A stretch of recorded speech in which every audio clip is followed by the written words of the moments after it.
Diego Amorim junto com a gente aqui, trazendo duas preocupações, ou pelo menos dois temas que deveriam ser alvo de preocupação do governo, não, Diego? Exato, Nonato, e que podem virar oportunidades. Ontem a gente teve, só para contextualizar, a divulgação de uma nova pesquisa aqui em Brasília sobre o desempenho do governo Lula, e os números mostram um aumento da desaprovação e uma queda da aprovação do desempenho do presidente Lula. Também ontem, por coincidência ou não, foi divulgada uma pesquisa daquele Instituto Paraná Pesquisas, que mostra o Bolsonaro, que está inelegível, à frente do presidente Lula, numericamente, nessa pesquisa que testava nomes ali para uma eleição presidencial de 2026. Ou seja, há uma pressão sim sobre o governo, há uma pressão sobre todos os governos sempre, mas o próprio governo se sente pressionado e o seu time para fazer novas realizações e mais realizações no ano de 2025, no ano que vem. A gente está piscando o olho e 2024 já está ficando para trás. E mais do que fazer novas realizações, o presidente Lula tem cobrado do seu time, inclusive, que apresente, que mostre para a população aquilo que está sendo feito. Essa também é uma preocupação de todo presidente da República, não é uma exclusividade do presidente Lula.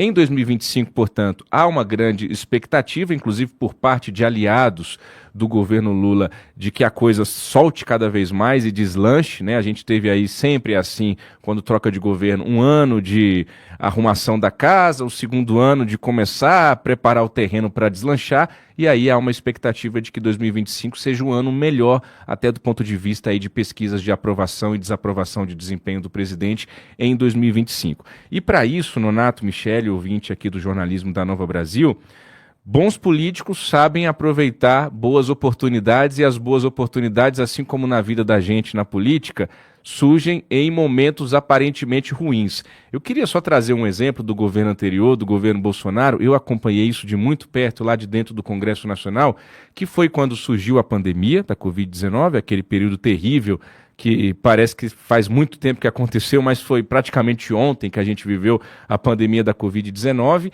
O governo tinha que fazer alguma coisa, e aí veio a questão do auxílio, inicialmente chamado de auxílio emergencial.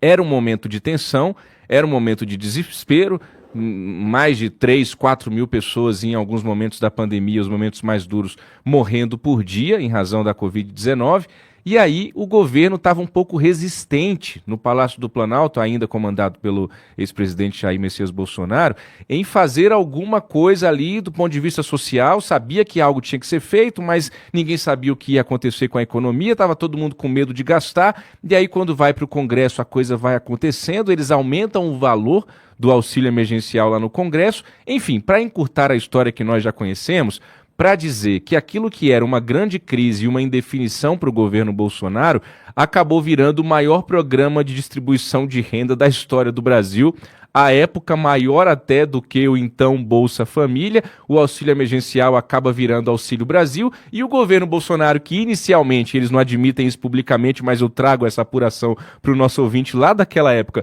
inicialmente não queria saber de auxílio emergencial, acaba depois tentando tomar do Congresso a paternidade daquilo e dizer: não, nós pensamos desde o início do Auxílio Brasil. Pensou coisa alguma, aquilo ali foi uma construção. Mas trago esse exemplo para dizer que em todos os momentos de dificuldade, e para ficar mais claro ainda para o nosso ouvinte, de todas as coisas ruins, né, aquele velho clichê de fazer do limão uma limonada, isso acontece na política a todo instante e a toda hora. E o presidente Lula está, ao meu ver, diante de pelo menos duas oportunidades aí, levando em conta isso que eu dizia agora há pouco, da pressão de ter que apresentar realizações em 2025. Uma delas é a relação com o agro.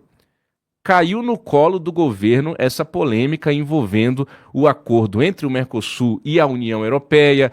Depois o CEO do Carrefour, você que nos acompanha aqui, acompanhou conosco nos últimos dias toda essa polêmica. O CEO do Carrefour Global, lá na França, fala mal da carne brasileira. Tem toda uma reação aqui do agronegócio e das lideranças e do ministro da Agricultura, Carlos Fávaro, aqui no Brasil. O CEO do Carrefour, em menos de 24 horas, pede desculpas e fala que a carne brasileira é boa. E ontem o presidente Lula disse o seguinte: eu quero que o agronegócio continue crescendo e causando raiva em deputado francês que hoje achincalhou os produtos brasileiros, porque nós vamos fazer o acordo do Mercosul. Ou seja, presidente Lula está diante de uma grande oportunidade para tentar, de fato, uma reaproximação real com o agronegócio brasileiro, que nós sabemos ficou muito colado no bolsonarismo. Eu até fiz essa viagem recente, Nonato Michele, que eu trouxe aqui para o nosso ouvinte assim que eu voltei de férias, para uma região do agro brasileiro, e lá eu conversei com pecuaristas e eles me diziam, olha, isso me diziam, achei muito interessante de trazer aqui para o nosso ouvinte. Diego, se você parar para pensar, o governo Bolsonaro fez muito menos do ponto de vista prático para o agronegócio brasileiro do que os governos anteriores do PT. Mas o agro ficou sensível a duas pautas, principalmente, Nonato Michele. A defesa da propriedade, aí aquela questão toda de invasões de terra, MST, isso pega muito para os produtores e para o agro brasileiro. E a segunda questão, a questão do armamento, que para quem vive na zona rural, isso é já fato consumado, tem que ter a arma na fazenda, e o presidente Lula, a gente sabe, tem uma visão diferente da do ex-presidente Bolsonaro em relação a isso. Mas, o que eu estou querendo dizer? Existe sim uma avenida para o presidente Lula, se quiser, a partir de agora e a partir desse episódio do Mercosul, União Europeia e Carrefour e carnes brasileiras, tentar fazer, além dessa fala de ontem, uma aproximação realmente concreta, uma reaproximação, uma tentativa de reaproximação concreta com o agronegócio brasileiro. Não sei se vai dar certo, eu estou falando aqui de tentativa, de oportunidades. E o segundo ponto, para finalizar e devolver para vocês rapidinho, Nonato Michele, que o nosso tempo está estourando, é a questão dos super salários. Nós tivemos ontem o início dessa divulgação do pacote de corte de gastos, ainda pouca informação, ainda pouco detalhamento. O ministro da Fazenda, Fernando Haddad, deve hoje detalhar esse pacote, mas ainda não ouvi falar em fim dos super salários. E se isso se concretizar, o presidente Lula estará perdendo uma grande oportunidade. Tem que mexer nesse vespeiro, tem que cortar super salários, que são aqueles salários pagos acima do teto constitucional no funcionalismo público brasileiro.